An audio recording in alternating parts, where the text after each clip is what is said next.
Jesus, eu estou muito feliz, estou muito animado. Todo ano que se começa é uma nova chance da gente iniciar coisas novas, né? É o ano da gente começar a academia, aquelas promessas que você faz a vida inteira, né? E só começa em janeiro, né? Aquelas promessas que só para janeiro a gente volta. Brincadeira à parte, mas janeiro é realmente, eu vejo muito, cada um enxerga de uma maneira, mas nós temos a oportunidade de enxergar realmente como um início de um novo ciclo, como se fosse algo iniciando de novo da parte de Deus para a sua vida. Às vezes a gente usa essa estratégia com a segunda-feira, né? Na segunda-feira eu resolvo, mas o ano ele realmente é algo que vem da parte do Senhor para iniciar uma nova temporada. E quem tem ouvidos, né, quem aproveita dessa nova fase, realmente colhe algo novo do Senhor. Né? Sempre quando nós encerramos o ano, às vezes com um sentimento de fracasso ou de desapontamento, acho que é o momento de a gente rever e perguntar realmente se nós estamos fazendo aquilo que Deus nos chamou para fazer. Porque quando nós estamos no centro da vontade de Deus, mesmo que o ano se encerre e os propósitos deles ainda não tenham se concretizado, existe um senso de realização maior aqui dentro. Porque eu gastei o meu ano vivendo no centro da vontade de Deus. Eu gastei as minhas energias desse ano vivendo aquilo que o Senhor me chamou para viver. Sabe, isso é o sucesso de cada novo ano. Eu estou no centro da vontade de Deus. Gabriel, é aquele sonho, ele vai chegar, mas eu passo o meu ano no centro da vontade de Deus. Então, quando se inicia um novo ano, é o momento de se iniciar realmente novas coisas. E o que eu senti de compartilhar hoje, né, eu inverti aqui um pouquinho o momento de generosidade, eu vou jogar ele para o final do culto, para vocês vão entender um pouquinho o conceito, que hoje nós vamos falar sobre finanças também, mas eu queria explicar, antes de tudo, um princípio, que é um princípio chamado de primícias, certo? E o tema da administração, na verdade, é uma série, eu vou ver se eu consigo ir até um certo ponto hoje, e nós encerramos ele no domingo que vem. Então eu queria muito que você realmente abrisse aí o seu coração, os seus ouvidos espirituais para receber aquilo que Deus tem, amém? Agora cutuca o irmão aí e fala assim: meu irmão, você está preparado para o jato que vai ser esse ano? Você está preparado para um monte de informação que vai ser esse ano? Gente, esse ano, olha, eu estou com muita fome da palavra de Deus, isso vai depositar em vocês consequentemente. Então, prepare para trazer a sua espada aí. Eu lembro que quando eu era pequeno, a gente chamava a Bíblia de espada, né? Trouxe a sua espada para o culto? Eu estou trazendo aqui a minha espada. Cadê a espada aqui, gente? Celular vale também, cadê ela? Em nome de Jesus, gente. Vamos trazer a espada para o culto, para vocês realmente serem guiados pela verdade do Senhor, amém? Então, hoje eu quero iniciar essa série de dois cultos, né? 2 domingos, que se chama Uma Vida de Primícias. E antes de entrar um pouquinho nesse conceito, nesse princípio tão importante, assim como todos os outros que a gente tem na palavra de Deus, eu queria explicar um pouquinho, voltar um pouquinho antes e explicar o que ele não é, né? O que uma entrega de primícias ou que uma vida realmente devota ao Senhor ou de primeiros frutos ao Senhor não é. Então, para explicar o que não é, eu queria explicar um pouquinho sobre o conceito da hipocrisia. Aí você fala assim: nossa, a primeira palavra já chega nessa, né? A hipocrisia. Então, a hipocrisia é quando uma atitude sua não corresponde a uma posição sua do coração, a uma verdade do coração. Então, às vezes eu estou sorrindo aqui por fora, mas por dentro eu estou te odiando. Às vezes eu estou até, a Bíblia fala, né? Se você for dar uma oferta, dê de bom coração, né? Porque com alegria no coração. Porque tanto a entrega como a oferta, como a posição do coração, ela precisa estar alinhada, senão acontece algo que a gente fala, hipocrisia.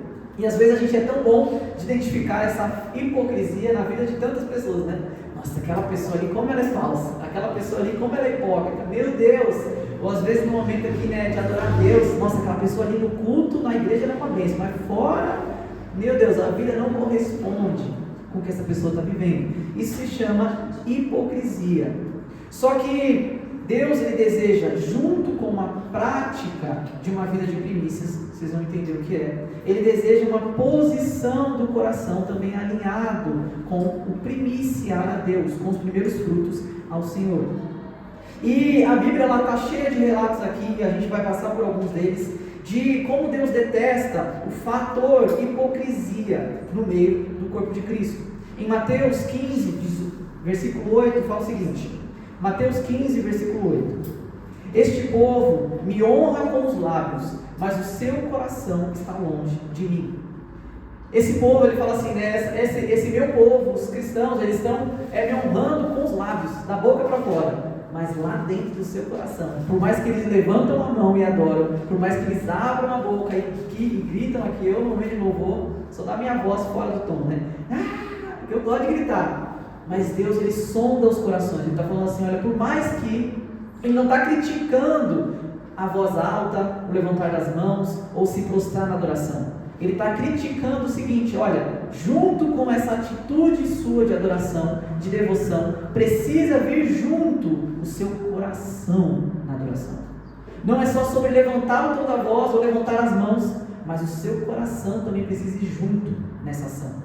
E ele deixa claro aqui que é possível fazermos um e não fazer o outro. É possível nós adorarmos a Deus com as mãos e com os lábios, mas não adorarmos a Deus com o coração.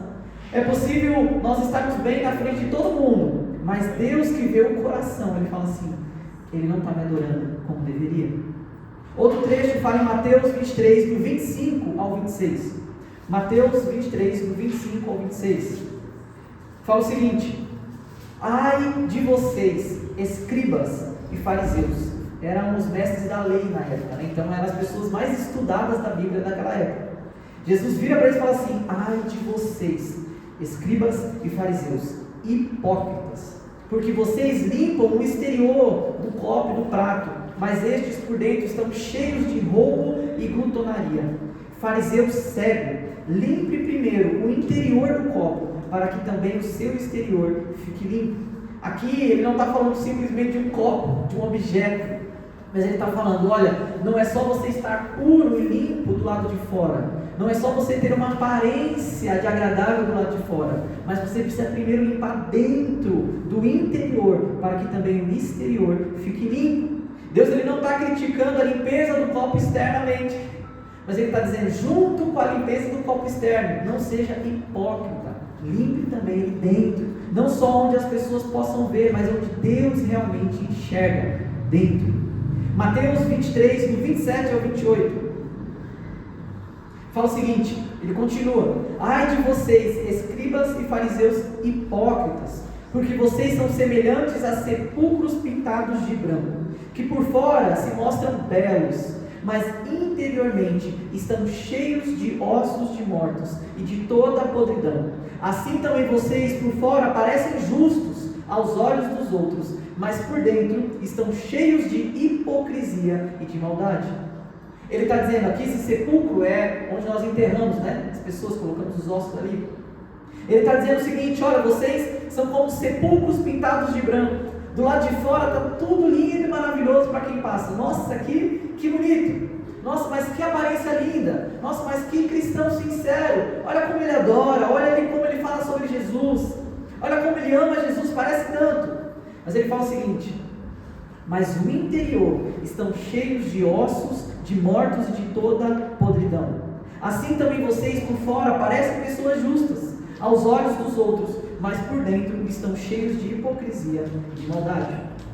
Deus, ele não está criticando aqui a prática de realmente exteriormente nós estarmos limpos, bonitos e belos para representar quem Jesus é. Mas ele está dizendo o seguinte: olha, junto com essa sua aparência, precisa vir um coração acompanhando. Precisa vir um coração contrito e quebrantado. Ele está dizendo o seguinte: olha, a sua prática precisa vir envolvida de um relacionamento real. A sua prática de entrega, a sua prática de adoração, a sua prática de parecer um bom cristão, precisa vir agregado com o verdadeiro relacionamento do coração. Porque quando nós praticamos aquela mera prática, sem o relacionamento com o Senhor, é o que nós chamamos de religiosidade.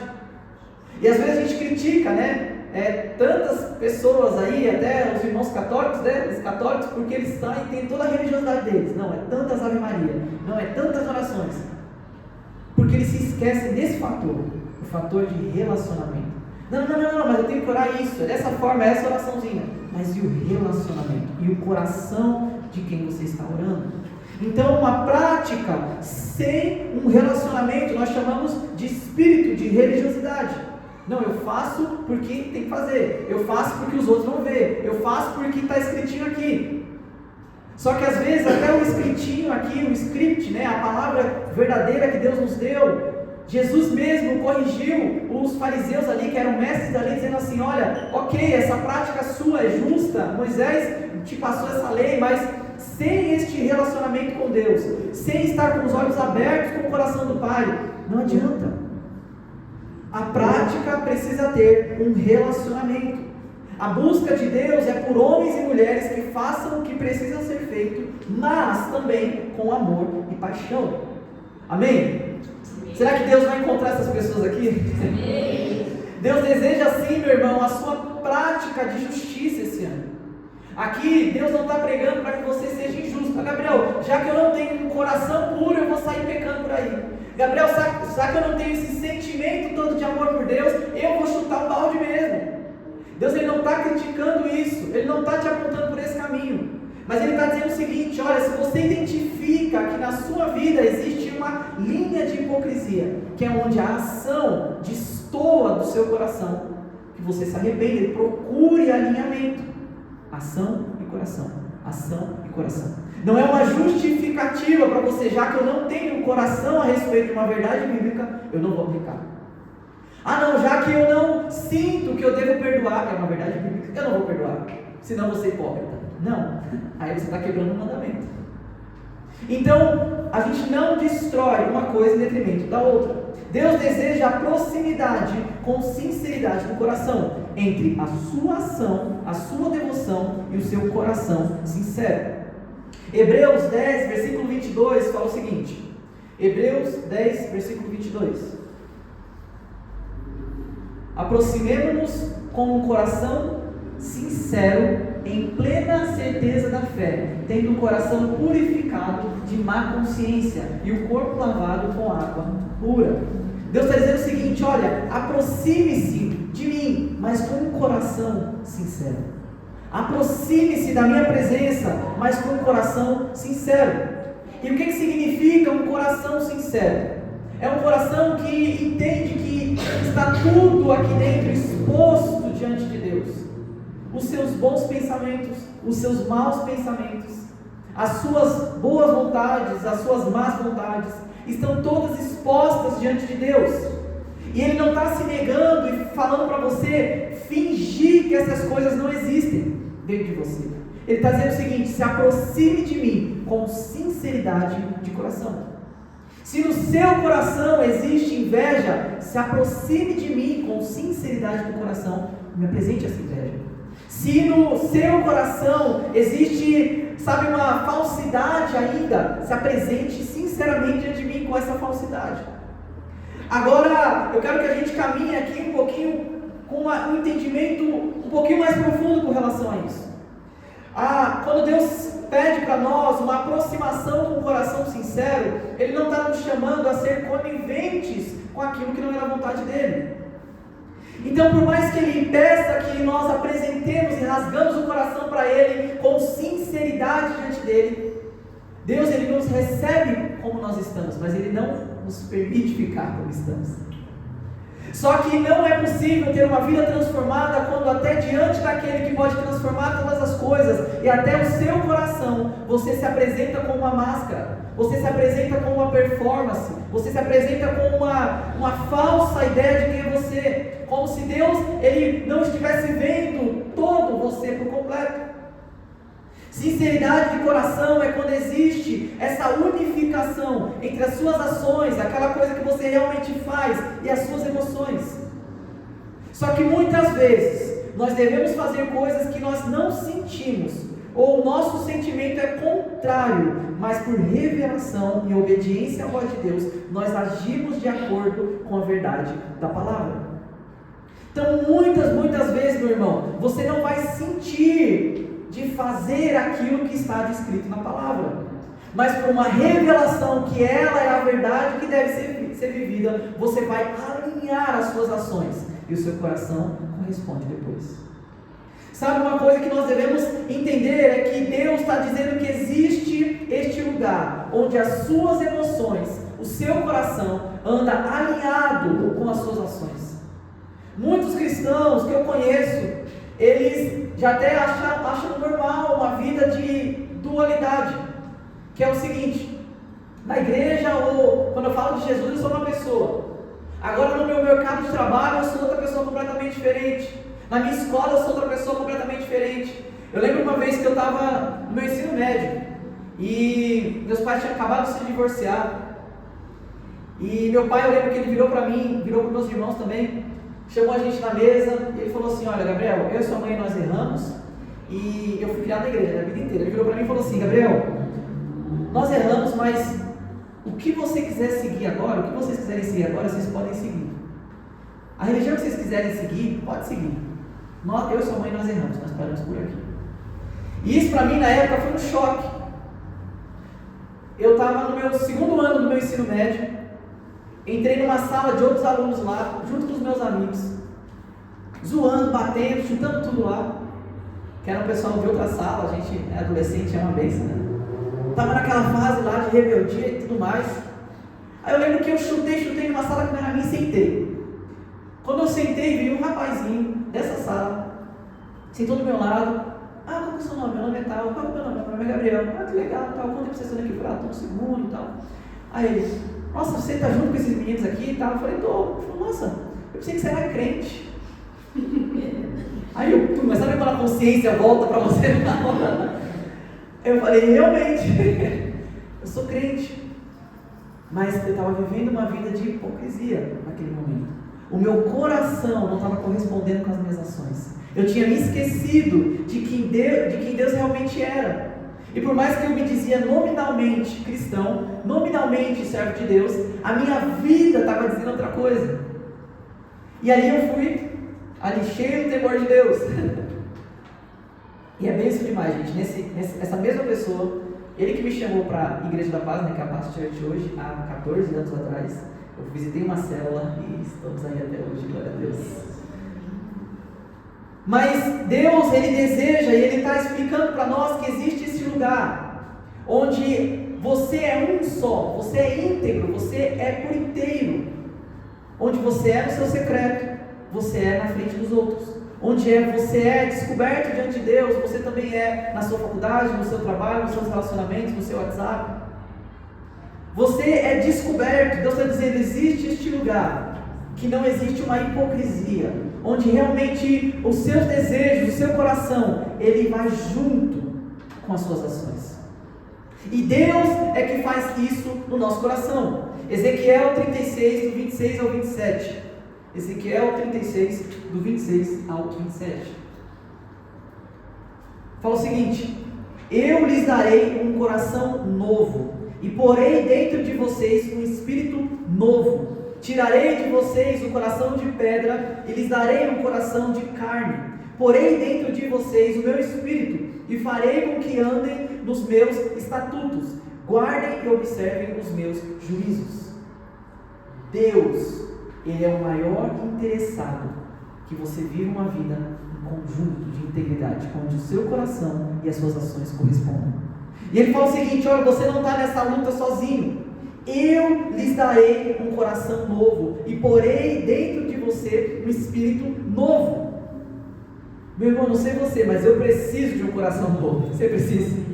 Eu preciso de um coração novo. Eu preciso de um sopro de Deus novo. Eu preciso de um alinhamento de Deus de novo. E Deus é responsável por isso.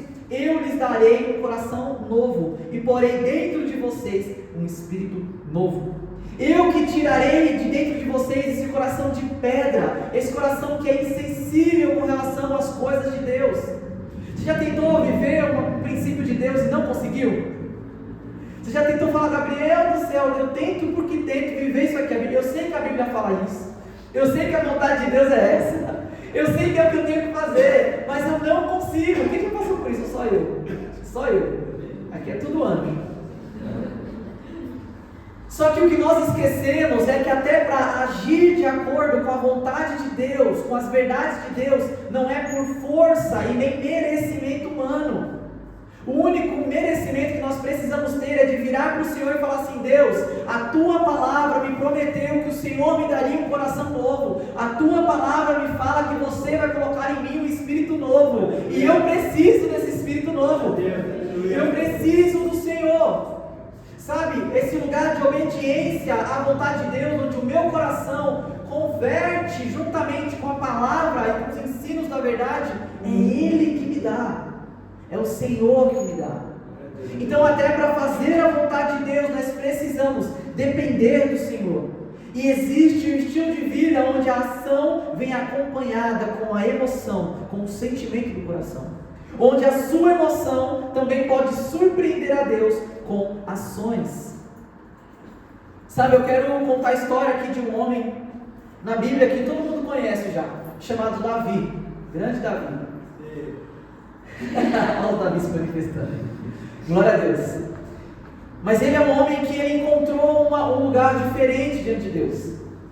Se você está com a sua Bíblia aí, eu quero que você abra em 2 Samuel, capítulo 7, do 1 ao 13. 2 Samuel 7, do 1 ao 13.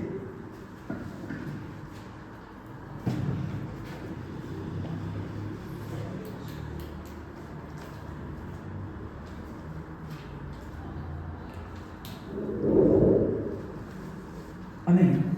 Fala o seguinte: e aconteceu que, quando o rei Davi já morava em seu palácio, pois o Senhor lhe tinha dado descanso de todos os seus inimigos ao redor, o rei disse ao profeta Natã: veja, estou morando num palácio feito de cedro, mas a arca de Deus se encontra numa tenda. Então Natã disse ao rei: vá e faça tudo o que estiver no seu coração, porque o Senhor está com você. Porém, naquela mesma noite, deixa eu só contextualizar esse trecho aqui. Aqui o rei Davi já se tornou rei, ele já está com um palácio lá, e ele traz a tenda de Deus, né, a arca de Deus, coloca lá, faz uma tenda. E Davi era um homem que é considerado na Bíblia um homem que tem um coração segundo o coração de Deus. E isso aqui expressa um pouco a respeito disso. Davi, quando ele vê isso não faz sentido, essa hipocrisia de coração de dizer assim: olha, Deus ele é tudo o que eu tenho, Deus ele é o mais precioso para Israel, para o seu povo, Deus é aquele que é digno de toda adoração. Mas quando eu olho para a nossa vida como povo, ou para a minha vida como rei, e eu olho para onde está a presença de Deus, eu vejo eu como rei no palácio, e a presença de Deus como numa tenda, numa barraca.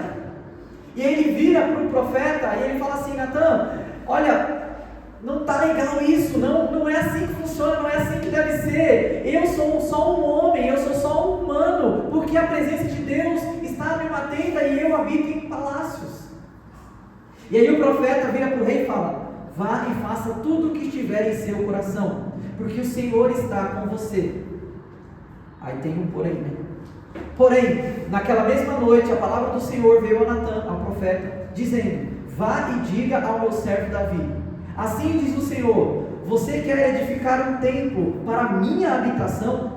Desde o dia em que tirei os filhos de Israel do Egito até o dia de hoje, não habitei em nenhum templo, mas tenho andado em tenda, em tabernáculo, em todos os lugares em que andei, com todos os filhos de Israel. Por acaso falei alguma palavra com qualquer uma das tribos a quem mandei apacentar o meu povo de Israel, dizendo: por que vocês não construíram um templo de cedro para mim? Aqui Deus está dizendo o seguinte: olha, com todo o povo que eu já andei, você já ouviu alguma vez eu questionar que eu estou vivendo em uma tenda? Eu achar ruim que eu estou numa tenda? Deus está falando para ele: você quer construir um lugar para mim? Deus se surpreende com isso. E ele fala o seguinte: agora diga, aqui mandei apresentar o meu povo, dizendo: por que vocês não construíram um templo de cedro para mim?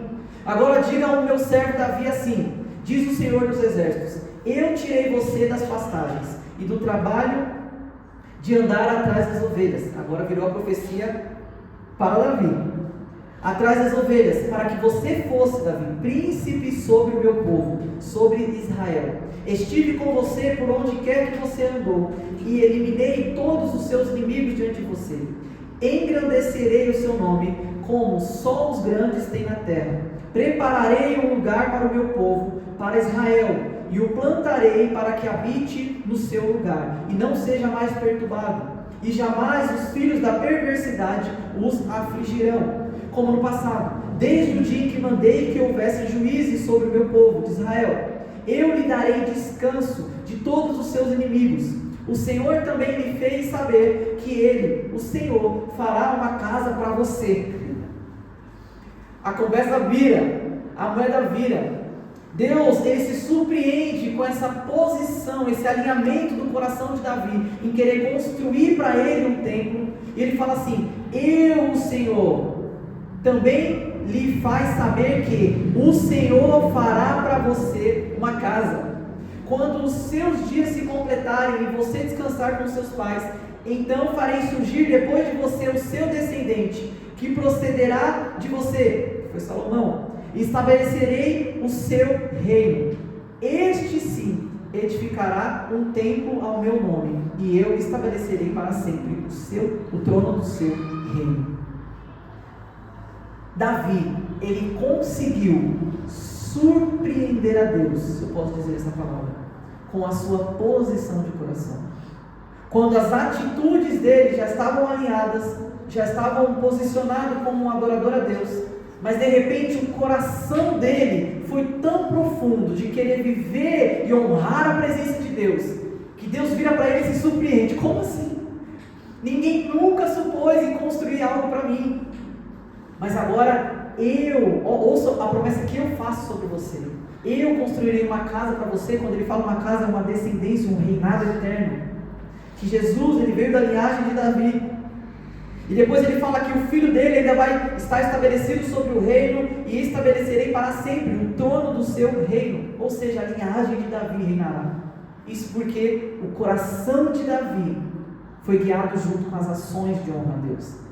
Isso é um dos motivos que Davi é chamado o homem segundo o coração de Deus, pois ele seguia uma vida onde o coração dele gerava as ações dele, onde o amor dele por Deus, ele agia em obediência a Deus. Tanto que quando ele peca, a primeira coisa que ele faz é ter um coração arrependido antes de apresentar diante do povo, que foi completamente diferente do que o rei anterior fez, foi Saul. Saul não quis se importar com em obedecer a voz de Deus, que tinha falado para ele não fazer o holocausto, mas ele, por temor ao homem, se queria apresentar algo exteriormente bem, como se ele estivesse bem. Ele vira para o profeta e fala: profeta, olha, eu fiz um sacrifício já aqui para você, eu já acelerei tudo aqui para você, vamos juntos orar. E aí ele perde o reinado, que é quando Davi é levantado, por essa posição e postura de coração, onde o coração de Davi, de buscar a honra, o arrependimento, o alinhamento do secreto com o Senhor, gerava as ações dele. Ele era movido por amor e obediência. Tudo bem até aqui? Sim. Amor é obediência, e a obediência gera amor. Vamos falar isso junto? Amor é obediência, e obediência gera amor. Sabe, hoje nós estamos sendo muito tentados, até como igreja, de muitas vezes cair no engano de dizer o seguinte: olha, a minha obediência, a minha aliança a Deus, ou até ao meu cônjuge, no meu relacionamento, o que seja, acaba quando o meu amor acaba. Quando o meu amor, a emoção se encerra, eu de repente paro de cumprir com os meus deveres ou com o que eu deveria fazer. Só que é um engano tão grande, porque a Bíblia nos aponta o seguinte: que se você for primeiro guiado por uma posição, por uma postura de obediência, a emoção, o coração, ele segue em seguida. Então, atitudes de amor, práticas de amor, geram também sentimentos de amor. Primeiro você caminha na prática da verdade, até que essa prática da verdade também se torne quem você é. E aí você ama quem você é, porque é quem Cristo te chamou para ser.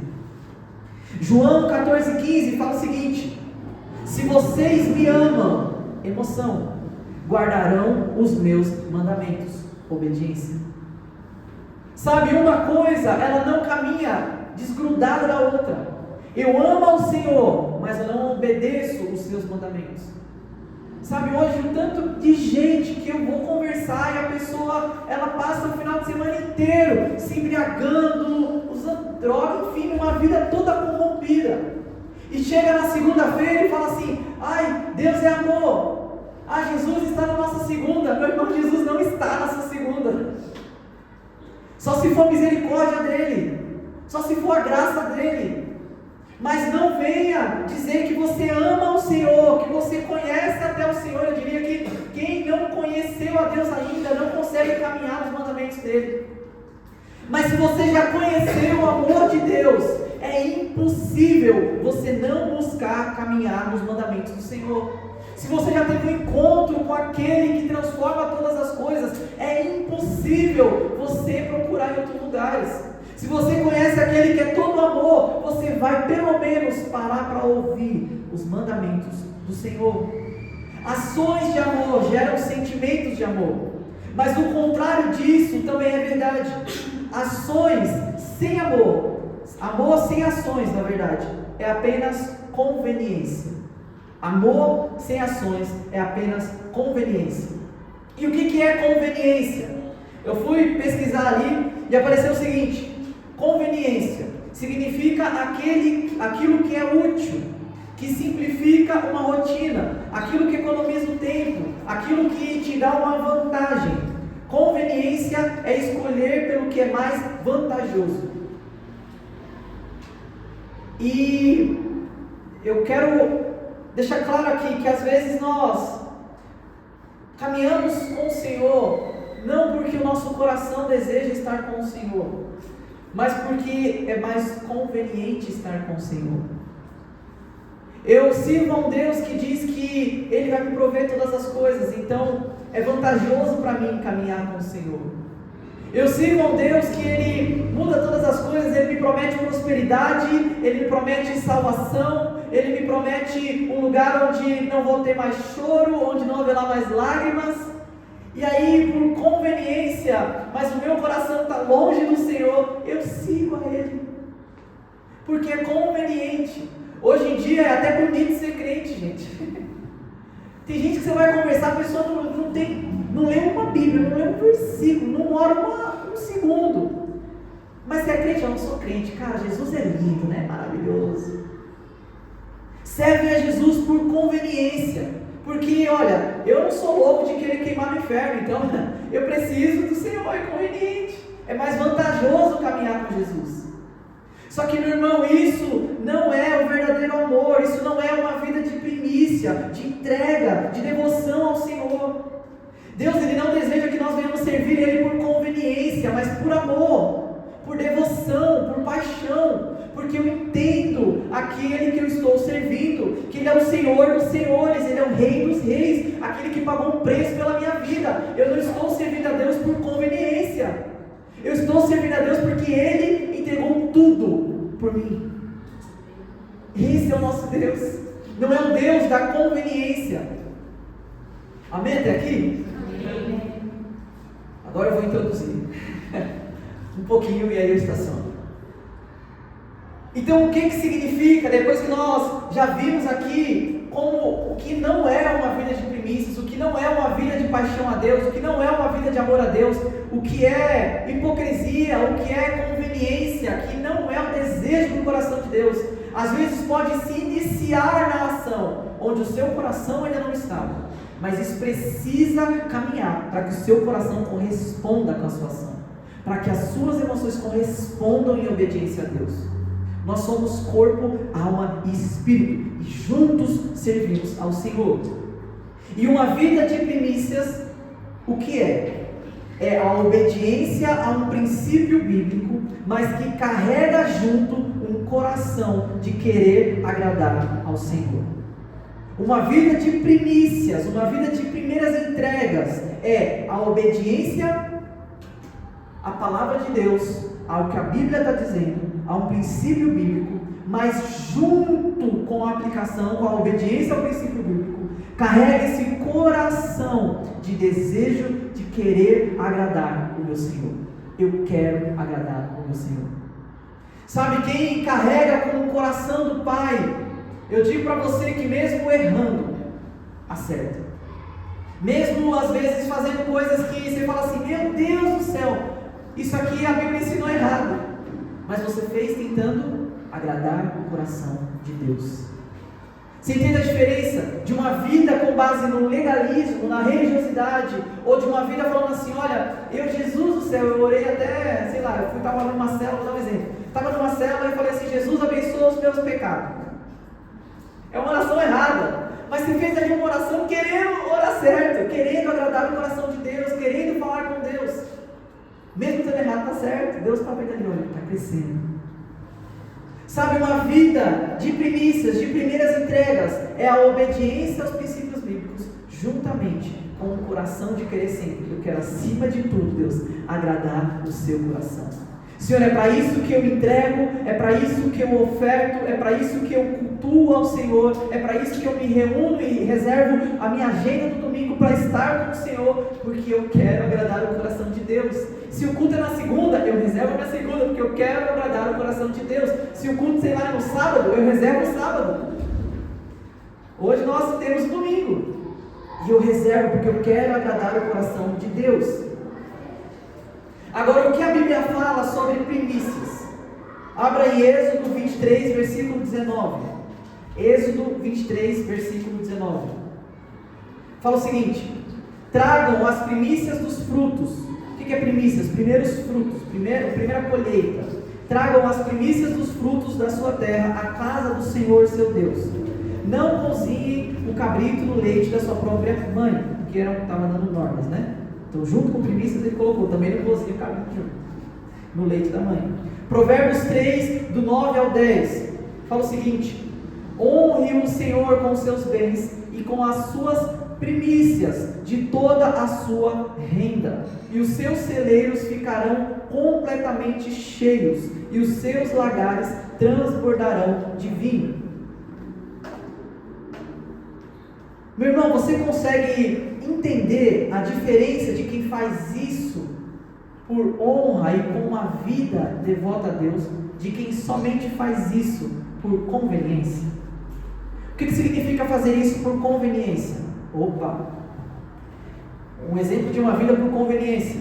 Nossa, a Bíblia está falando o seguinte: se eu honrar o Senhor com os meus bens, se eu primiciar, se eu der primeiras ofertas, né, se eu der oferta de tudo aquilo que é primeira renda, os meus celeiros ficarão completamente cheios e os meus lagares transbordarão. Se eu fizer isso, a minha conta bancária vai multiplicar milhões.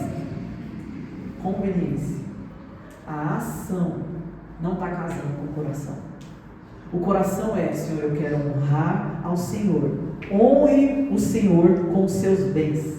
Honre ao Senhor com os seus bens.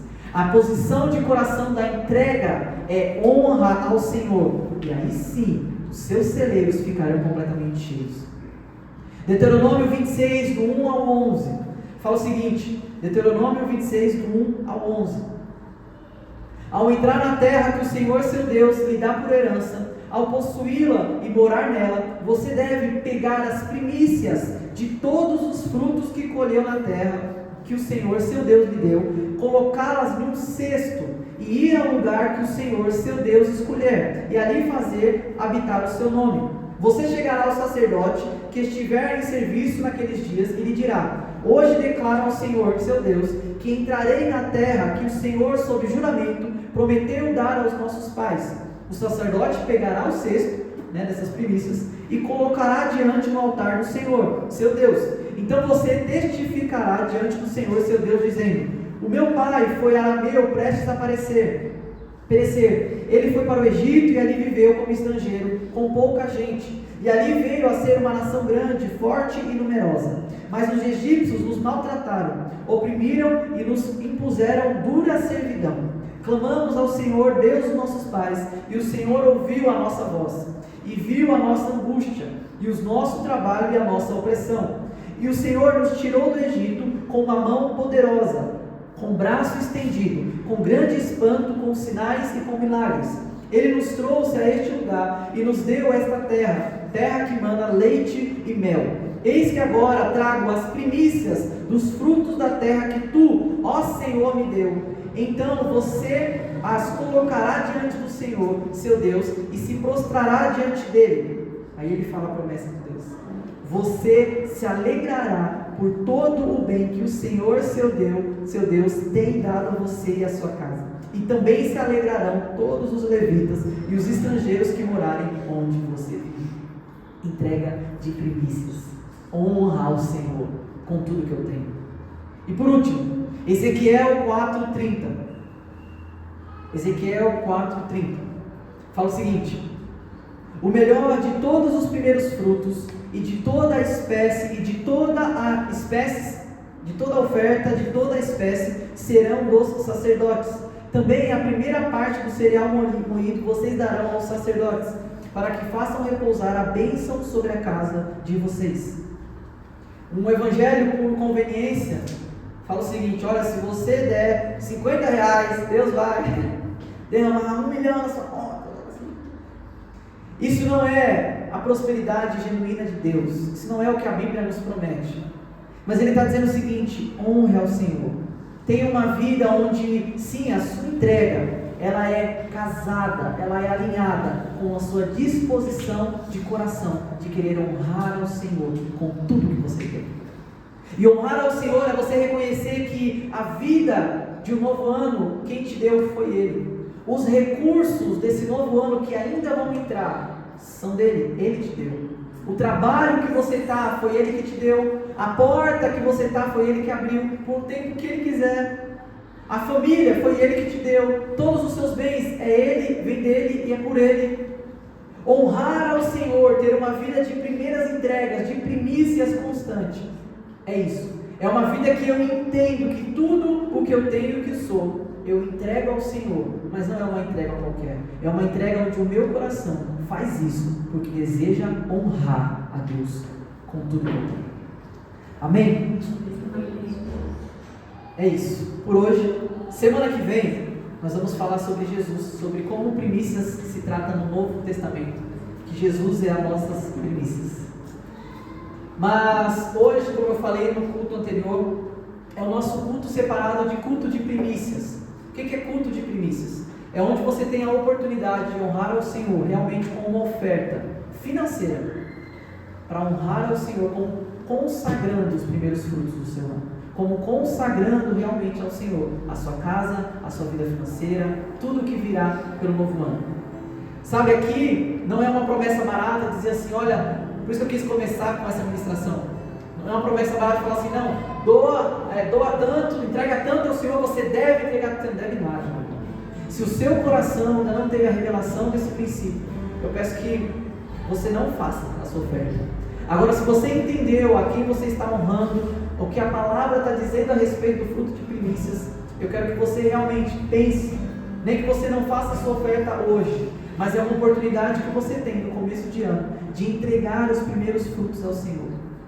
E que você, queria te convidar a ficar de pé.